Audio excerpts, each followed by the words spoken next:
Hey guys, my name is Matt Johnson with whoismatt.com, and this is the Zhiyun Crane 2S gimbal. I've been using this gimbal for a few months and have filmed a couple weddings with it, as well as taking it with me on a trip to Colorado to film an elopement. Today, I want to review this gimbal from the perspective of a wedding filmmaker. So if you happen to film weddings like me, it should be helpful to you.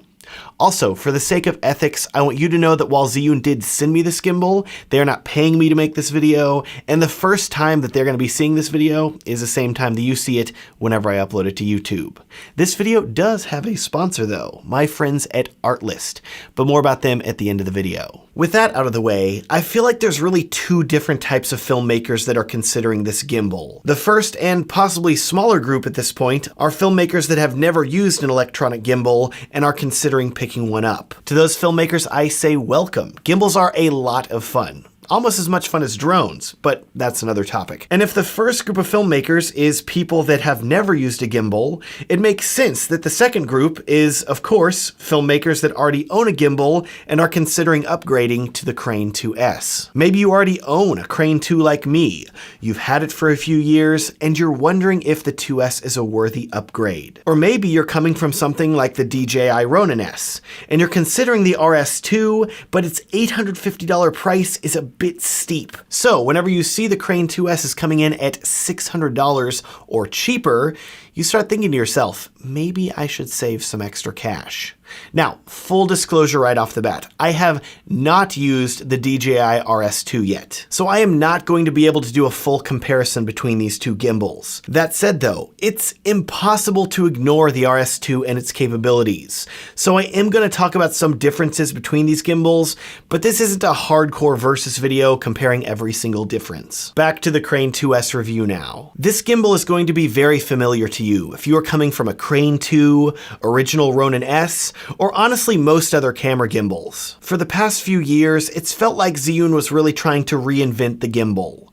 New models like the Crane 3 Lab, Crane 3S, Weeble Lab, and Weeble S have been great experiments, but I guess you can call me a bit of a gimbal purist, because whenever I tried out those gimbals, I never fell in love with them. The Crane 3 Lab and 3S especially felt like they were sacrificing traditional vertical usability for enhanced versatility with a low angle underslung mode. Instead of a long handle on the bottom you could grip, the handle came out the back, and while that ostensibly made the gimbal better if you wanted to film low shots close to the ground, I don't film shots like that very often, and I personally felt like this was a move in the wrong direction from a usability standpoint. That said though, I know plenty of filmmakers that love the Crane 3. Personally though, it just didn't work for me. I did not plan on upgrading from the Crane 2 unless I was going to be moving to a gimbal that had a similar form factor. Thankfully, looking at the Crane 2S, this gimbal is very similar to the Crane 2, just bigger, beefier, and stronger, with some nice quality of life improvements over the Crane 2. To start, the arms are longer than before. Unlike my Crane 2, which I needed to buy an extension plate for so I could mount my A7S II with a battery grip, the Crane 2S has large enough arms out of the box. Likewise, the motors are larger too, which probably means the 2S has a larger payload. Wait, Matt, why are you saying probably?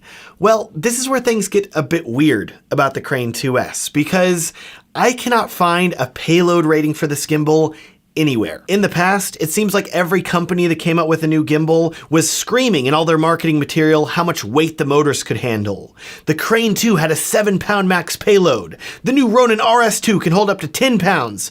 The Crane 2S has a high load capacity? Where are the hard numbers? This used to be such a simple metric to determine a gimbal's strength, but Zhiyun seems to have moved away from that. I can't find a payload rating anywhere on their website, marketing material, or in the manual. Now, in place of the max payload rating, Zhiyun does give you a very detailed PDF saying what cameras and lenses can be balanced on the gimbal, but this absence of a maximum payload capacity does make it difficult to understand at a glance whether the motors are actually much, if at all, stronger than the Crane 2. It's weird, right? That said though, I do feel like we've reached peak motor strength for gimbals, or at least a motor strength level where nobody's going to complain about it anymore. Ever since the Ronin S and Crane 2 came out, it's very rare for me to see someone complaining that their motors aren't strong enough on their gimbal. For the Crane 2S, in my testing, I've found that it can easily hold my Sony a7S II or a7S III with a battery grip. I've also seen videos online of people mounting 2 cameras on top of the gimbal, which is crazy, but kind of cool. My point is, you shouldn't need to worry about the weight of your camera and lenses on this gimbal. Your footage should be stable and smooth. And to show that, I've made sure to film some shots in 24 frames per second with no slow motion while using the gimbal, to give you a good idea of how stable it is when filming. Looking down here to where your camera base plate mounts to the gimbal now, you'll see that Zhiyun has reworked this entire arm. One of my favorite features of the Crane 2 was that it used Manfrotto quick release plates, the same plates that I use on all my cameras and tripods. This made taking the camera on and off the gimbal pretty fast. That said though, even with the quick release plate, it was a bit slow mounting the camera to the gimbal because the camera needed to be locked into the exact position where it would be properly balanced. This wasn't a huge amount of time, but when you're filming a wedding where something important can be happening and every second counts, being able to mount your camera on a gimbal quickly is very important. With that in mind, Zhiyun kept the same mounting plate, but made a really nice improvement to it with this lever here. Slide it open, and the entire base of the gimbal can slide off instantly. Pretty fast. But look at this. When I want to put my camera back on the gimbal, I can slide it back in, lock it, and the gimbal is now perfectly balanced and ready to use. No need to make any small balancing adjustments. I love that speed, and it will save me a few seconds when filming. Keeping that speed in mind, the Crane 2S now has a button on the back that toggles through different shooting modes. I prefer to use the follow mode when filming, so I can now easily turn on the gimbal and press one button to be in follow mode. Another big improvement to the Crane 2S, which you've been seeing in action this entire video, is that the arms now lock. This makes the gimbal so much easier to transport. Just slide the locking switch, move the arms, and they lock into place. I love this feature.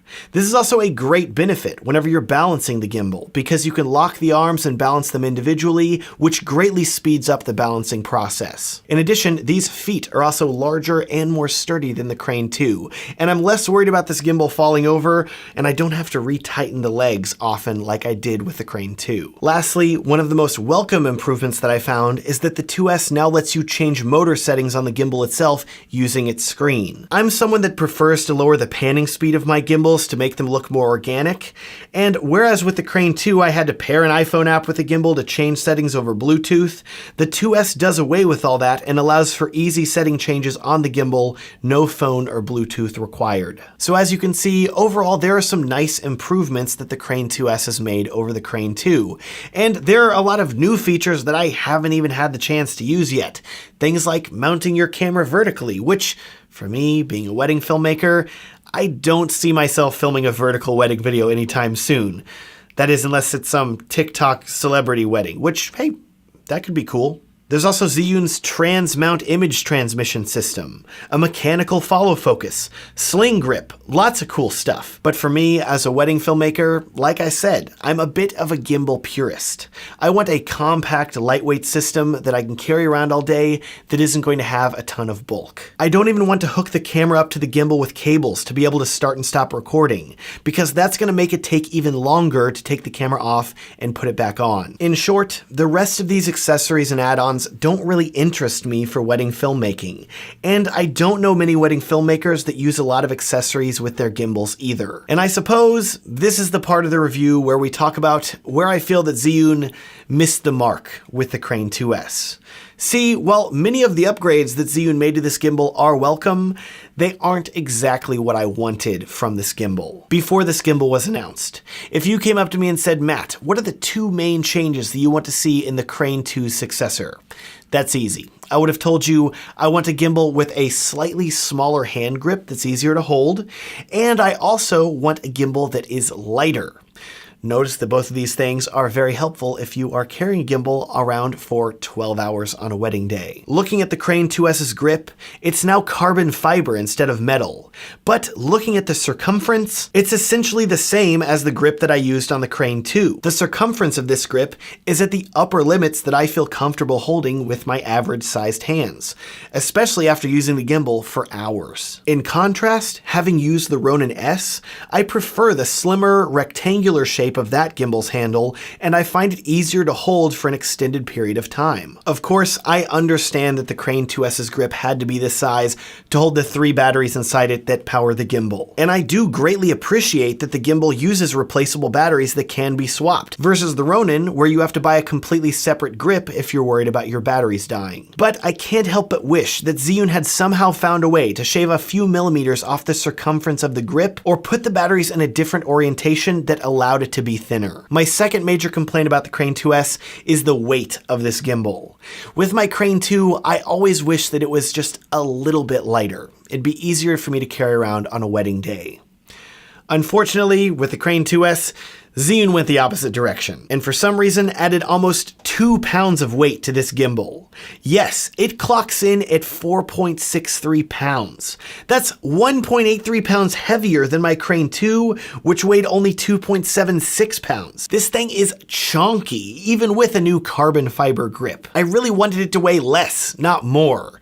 And whenever you compare the weight of the Crane 2S to the new DJI RS2, this is where things start to get ugly. Because the Crane 2S's 4.63 pounds is 1.77 pounds heavier than the weight of the RS2, which only weighs 2.86 pounds. For comparison, the original DJI Ronin S weighed 4.1 pounds, meaning DJI managed to trim 1.24 pounds off and nearly make it the same weight as my Crane 2. Okay, lots of numbers there, and I'm very sorry to my metric using friends.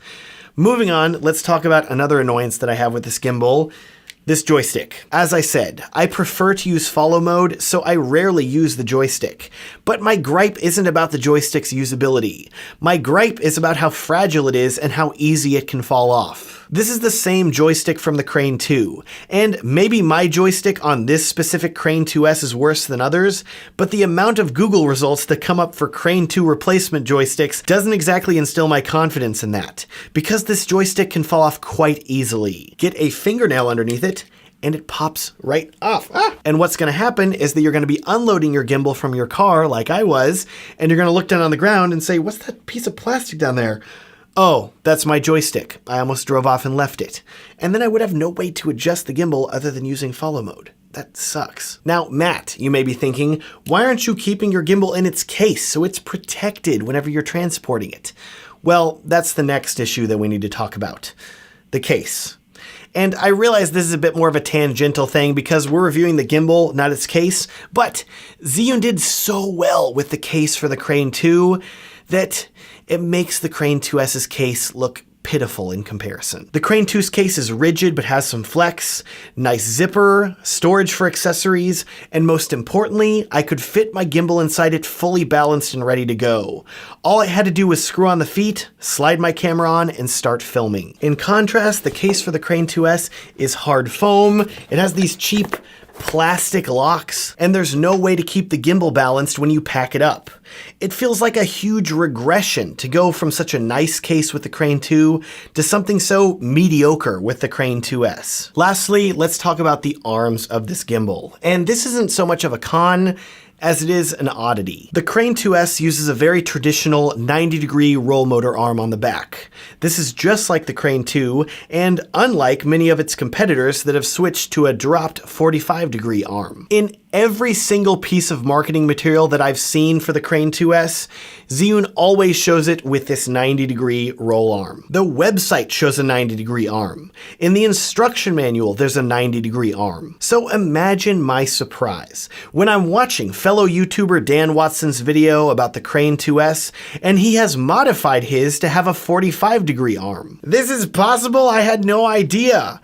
And the more research that I did, the more it started to look like this may be more of a sketchy modification than one that is fully endorsed by Zhiyun. That said though, it does appear to work well. And as someone that really likes a dropped 45-degree arm, I'll probably do it on my Crane 2S soon enough. If you want to do it yourself, I'll link down in the description to my friend Josh Morgan's tutorial over on his Momentum Productions YouTube channel.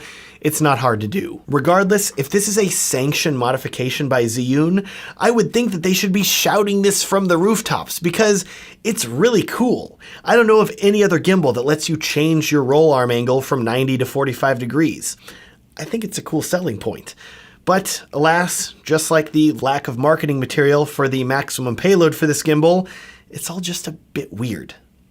With that, it's time to wrap up this review. Let's talk price and the competition. The Crane 2S comes in at $600 for this gimbal, but I've seen it on sale for as low as $540 at the time of making this video. In contrast, the closest competitor to this gimbal, the DJI RS2, comes in at $850. So now we're at the point where you need to start asking yourself, is the $250 or more price premium of the DJI RS2 worth it over the Crane 2S? Let's go back to what I said at the start of this video. I think there's two kinds of filmmakers that are considering the Crane 2S. You're either a filmmaker that is buying a gimbal for the first time, or you're upgrading your gimbal and are considering the 2S. If you're a filmmaker that is new to gimbals, the first thing that should dictate whether you're gonna buy this gimbal is the weight of your camera and lens. Do you typically shoot with mirrorless cameras and smaller lenses?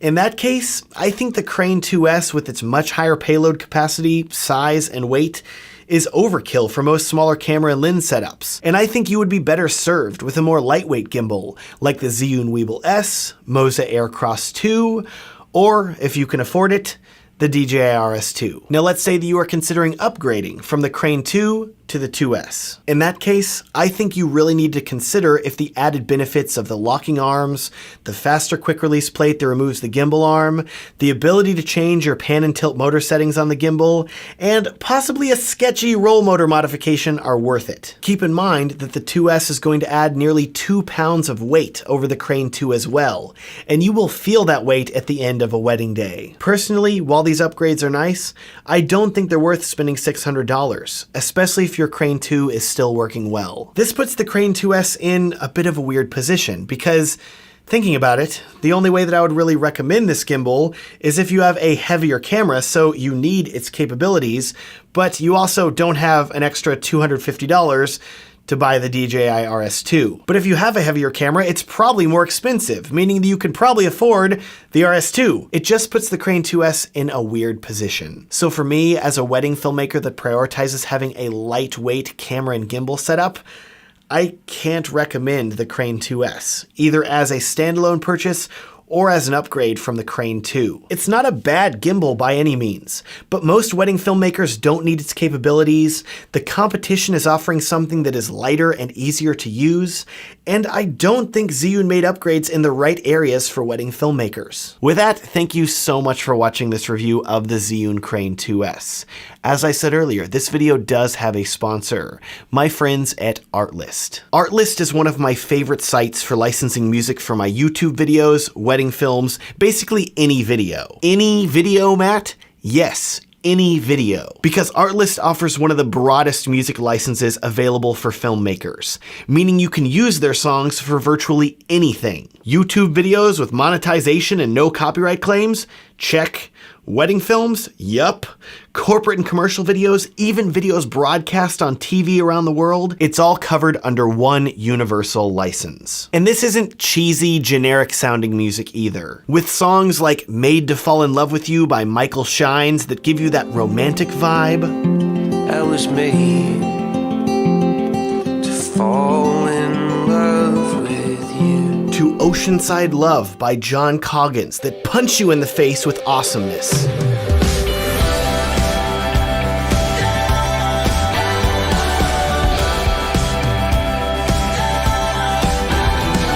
Look at at that beard too. Sorry, getting distracted here. There is so much to love from Artlist's library of over 12,000 songs, and they're adding new songs every day. Okay, great, Matt. This sounds expensive though, especially once you start saying words like commercial and broadcast music licensing. Well, here's the best part.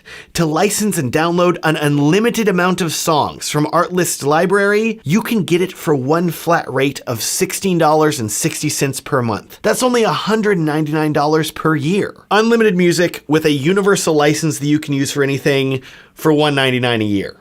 That's insane. Oh, and if you want unlimited sound effects too, that's an extra $100 a year. I love it. And as a special bonus, if you click my link to Artlist down in the video description, you can get 2 extra months free. I highly recommend checking it out. Also, if you happen to film weddings like me, you probably want to book more couples and film more weddings. To help you out with that, I've created a free guide that's going to walk you through some practical steps that you can take right now in your business to book more couples and film more weddings. It's a completely free gift to you. You can get it at the link down in the video description. Thanks so much for watching and have a great day.